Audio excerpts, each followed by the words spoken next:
Hi,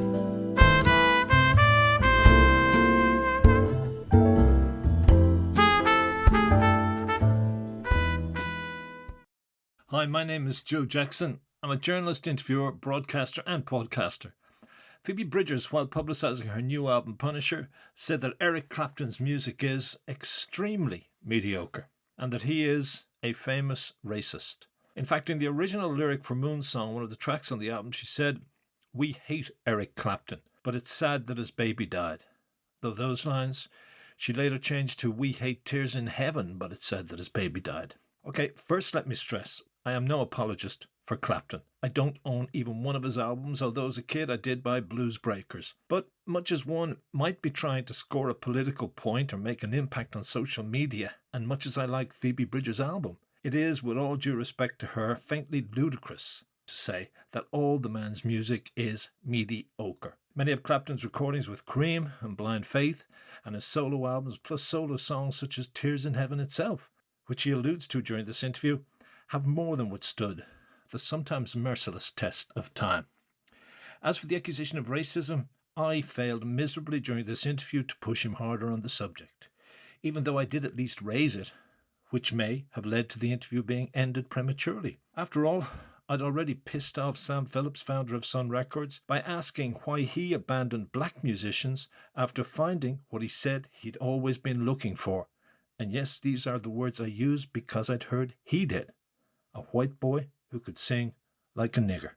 So I sure as hell would have explored further with Clapton the subject of racism if I'd known more than merely the basic fact that he had once publicly aligned himself with racist Tory MP Enoch Powell.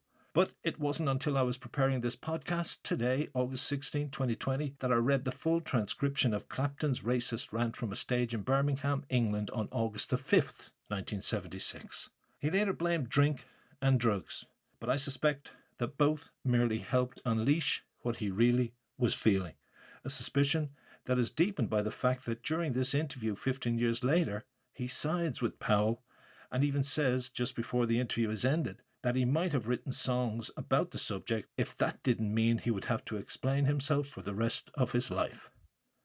Methinks he will be, anyway. So what did Clapton say that night in 76? Hey, my name ain't Trump. I don't want to spread divisive BS in this podcast. Go Google it. Suffice to say, addressing all foreigners at the concert, he told them, "Leave the hall, leave our country." Ah, hell, I may as well quote some of Eric's more incendiary lines. "Stop Britain from becoming a black colony.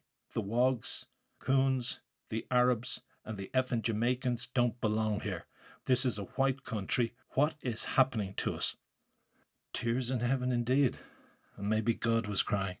By the way, if you want to read the original article I wrote out of this interview, check joejacksoninterviewer.com. I find it difficult to compose again.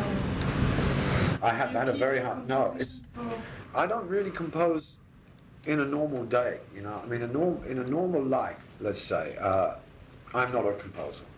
I have no aspirations to be a composer. I don't...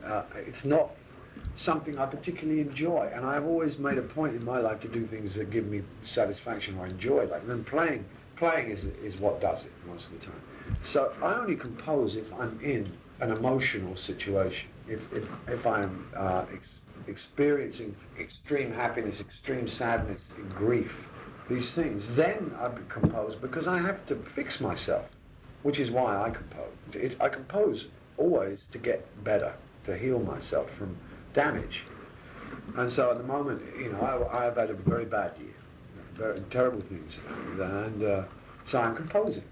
But when we made Journeyman, I had a love affair, big deal, you know. What am I going to do? I wrote one song about a love affair. That's all I could manage because it wasn't that big a deal. And unless, you know, unless it's really like the love of your life, or, you know, like, it doesn't really come up. I hope that answers. So you started composing again? Yes, there is already, I have maybe 6 songs now that I will record next year. I've started recording now. Started recording in Los Angeles songs about my son, and I have 3 that are put on tape, and there are 3 more. And every day I start to work on another one.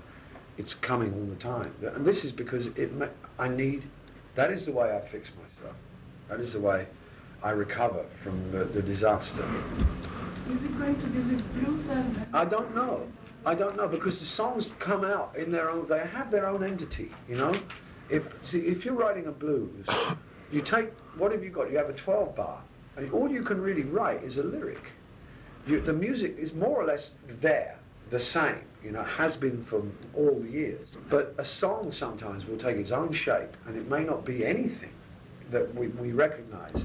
I mean, the first song I wrote about my son is called almost like a samba, and I don't understand why. Yeah, I don't. I have no control over that. I mean, I do have a control. I could say, well, I don't like what I'm writing. I'm not going to do this. But I don't think that's right. I think you have to let whatever it is come out and respect it and finish it. And then if you finish it, well, maybe you like it, maybe you don't. But then I think, well, people have a right to hear this. They can make their opinion. They don't like it, fine. But they have the right. They must be able to hear it. Are you afraid those songs about your son might be a bit too personal, or should they just be kept like for yourself? Is there not that element? It's difficult, isn't it? I don't know. I once again, you see, where do you draw the line? You see, my attitude towards my son is that now I owe it to him. It's like I've lost him. What am I going to do? I have to kind of pay my respects to that boy and let the world know what I thought of him. You know, it's not. I don't want to make it a secret what I felt about him, and I talk about it a lot because if I didn't, I might as well lock myself in a dungeon and throw away the key. But not really publicly, do you? Yes, I do. All right. I talk to anybody, anywhere about it. They want to talk about it. I'll talk about it because it helps me to get over it. And writing the songs helps me. And I think people are expecting, I know that the people I know in England that are dear fans, they want to know what I think about it. I think they'd be disappointed if I hid it, you know. Don't you?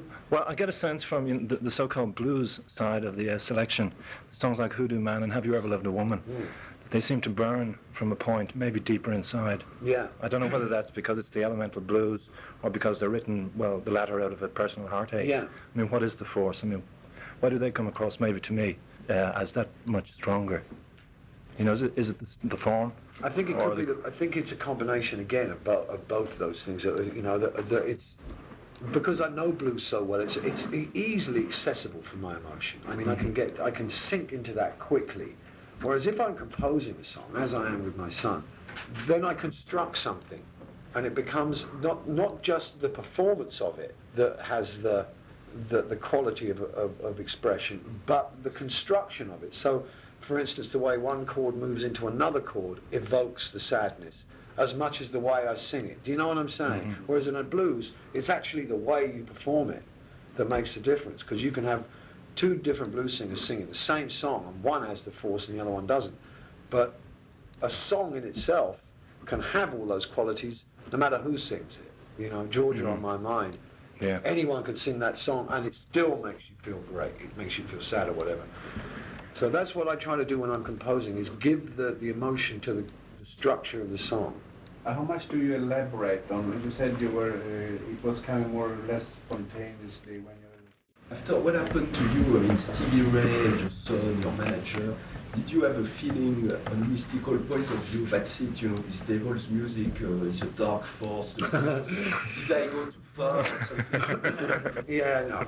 The Robert Johnson mystic, maybe you went to the crossroad without realizing. Wow.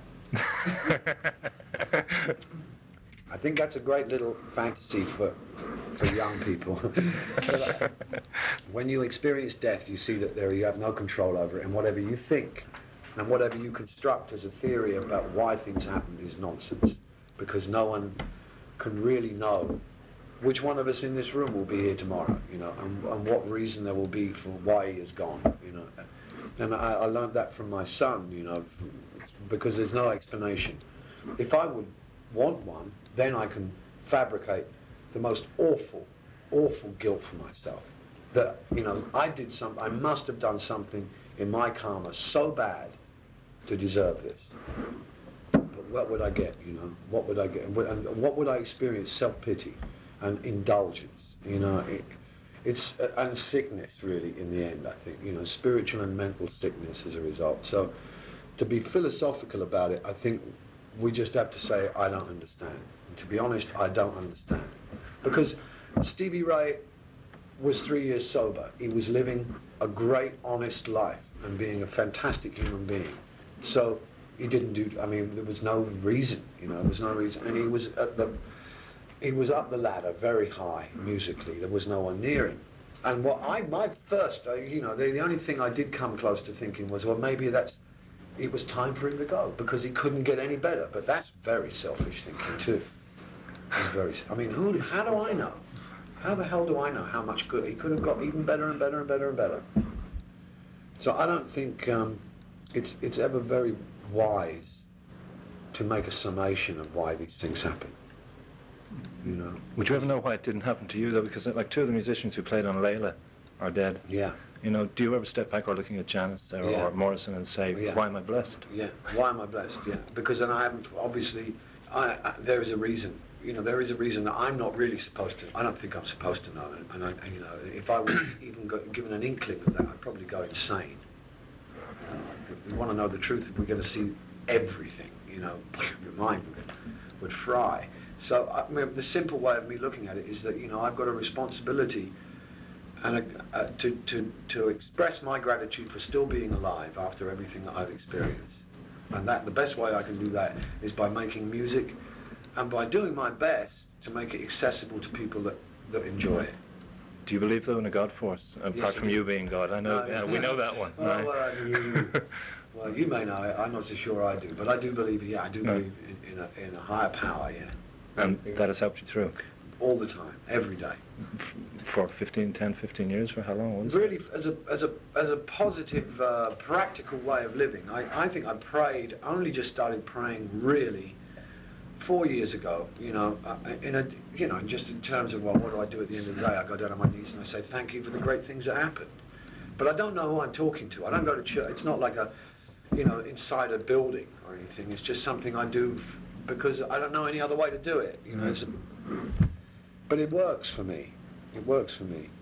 Talking about drugs and drink, did you learn anything during those periods of drugs and drink? I learned a lot of bad things. I learned how to be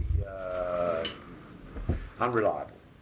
I learned how to be negative. I learned how to hide and how to insult people. I learned about all of the worst things in life, really, and I've spent the last 4 years trying to undo all that. So, I don't subscribe to anything that I think you can get out of a bottle or a bottle of pills or a joint. I don't think there's anything there really that you can make of use to humankind. I mean, there are certain things that will trigger in your brain. If you take a line of coke or if you smoke some mescaline, certain things happen to your brain that are very pleasurable for yourself alone. But to try and communicate that to other people is usually a waste of time. I mean, if you read a book by someone who's written under the influence of mescaline, I don't know if it makes any sense. I mean, it's interesting to know that it happened, but beyond that, what is there to gain, Yet there is that rock and roll, jazz, blues kind of myth, if you want to call it so, that the greater music is created, you get more down to the core of it through. Well, I tell you, I think there's always a period at the instigation of an addiction, if you like, where it seems to balance out that your creative impulses are sort of heightened by whatever you're taking in, and that's a very short limit. And the price you pay is that if you keep that up, you end up just passing out usually. I mean, I can remember night after night after night where I'd have a cassette machine and a bottle of brandy, and the morning after there'd still be the cassette machine empty and the bottle would be empty too. And you'd be empty. And I'd be empty. And that's usually the result. It's like, is it worth it? Is it worth it? I know some people can ascribe creativity to taking pot, and there is some proof that it has heightened their consciousness. Yeah, or opened doors. And a lot of people who have been shy and non-gregarious with meeting people or being in front of an audience even after a drink are suddenly, like jack of all trades, sort of master of ceremonies. But it won't last long. Right. And you couldn't say that any of your compositions ever came out of that, any of the tracks you re-recorded? Oh, some tracks are definitely, Bell Bottom Blues was written on Mandrax. Laying on the floor. But does that mean to say, am I right to say that it couldn't have been written without it? Mm-hmm. I don't think I'm prepared to make that judgment. It might have been a different song. Might have been. The Bell Bottom Blues? Bell Bottom Blues, yeah. Written on? On Mandrax. So I don't know if you got Mandrax. Yeah. You got bell bottoms. You're probably more popular now than you've ever been. Do you think you've had to compromise your musical vision along the way to gain that height? I think I have made compromises. Yeah, I've made compromises, but I don't know if that's the popularity is a result of that. Right. I think the popularity is it. I hope that the popularity I have is a result of a kind of consistent struggle to keep going. Mm-hmm. I think that good old slow hand is that what the thing I get from fans that have been around a long time is that they like me because I'm just carry on, really, and don't try and change too much. Do you ever get any kind of prejudice shown towards you because you're white as a blues musician? Did you ever encounter that? Yeah, I did actually. The one time I got it was from Miles Davis, and because I don't know. I mean, it was a long story, but he was at one point he came out in the press and saying, "White players can't play the blues, especially Eric Clapton." Right. But I mean, it's a story I'm not really very keen to repeat because he's dead now, and right. I honour his memory. But that's the only time it was actually said in print. I do meet it sometimes, but I think it's born out of ignorance, really. I interviewed Éamon Ertekin about 3 weeks ago, and he said that when he listens to young B.B. King play, that he feels and sees and perceives no difference. Yeah. There's some centre that is just common to both. Yeah. So that's an answer to the Miles Davis Oh, one. that's nice. Thank you. Okay. Who gave you the best career advice you ever got, and what was it? God. Stay out of music. I think Muddy Waters, and he just told me to keep playing the blues, to keep it simple, play what makes you feel good, How do you think Muddy would react to Edge of Darkness then? I think he'd like it. Yeah. Yeah, I do. Could I go back to just that question about, and I think that guy mentioned the rock aristocracy, this kind of, the more popular you're going to get, it seems, this kind of this rock backlash, the suggestion that maybe you're too rich, you're too content, you don't have the pain or whatever that is necessary to still play that. This kind of judging it from the outside. Yeah. Could you just address, do you encounter those kind of... I think, fame and money really don't actually take any of that stuff away. And they really actually are, it's quite a lot to contend with, to juggle all that sort of stuff, really. And the longer I've been around, the more people I employ, the more the responsibility I have is vast now. I almost have to work to feed mouths, I have to go out and do shows because I've got a staff of people, big number of people who depend on me to do that. And in the process, I make money. And I like to make money because I like to spend money. And I don't really have a businessman's approach to life. I don't want to amass money. I don't want to get involved in investments and all that. But because I came from a poor background, I enjoy it. But I know, from my experience that ain't going to remove me from the hardship of life. And in fact, it is actually, if you look to that for support and for security and for love, it ain't there. Is there a tendency then to put out work that maybe some might see the double album as product rather than self-expression, or rather than this need to express yourself? You know what I mean? You get to a point then where you say you have to go out and you have to feed people. You know what I mean? That it's product that you then start producing rather than... I think that would be you could fall into, but I don't think I would go for it somehow. I just feel like I'm still too much of a purist and a perfectionist to let that go by. I mean, this thing was postponed for a year because I didn't like it the first time round, and we had to do it all again. Record 24 nights every night to try and find enough for me to be satisfied with. And so I think that answers the question. Otherwise, I would have just put it out a year ago. No, I wanted to know if it's also becoming a burden for you, because the expectations each year are higher, perhaps. Well, it could be. I tell you, this next year, I because of what's happened to me in this year, I've got a different way of looking at this. So I'm actually thinking of, well, how am I going to put this together in an interesting way, because I've got these songs that I'm writing and I want to actually play them. They're not going to be on record, so the audience won't know what they're all about. It's not a burden. It's a challenge. Should I do it or not? I mean, it's an interesting point of view. But there have been times when it could be a burden. You know, if you're tired and you don't want to do the same old material, then it could be a burden. But this particular time, it won't be. Definitely. I mean, it's always different. It's always different. And they will be playing these songs. Do you think that somehow, some way, Conor will know that you're playing these songs for him? Oh yeah, I think so. I don't know what that is. You know, how that works is a mystery to me. But I feel it, you know, all the time. And when I play the songs, I evoke him in my mind and in my heart. So, you know, I think I would like to share that.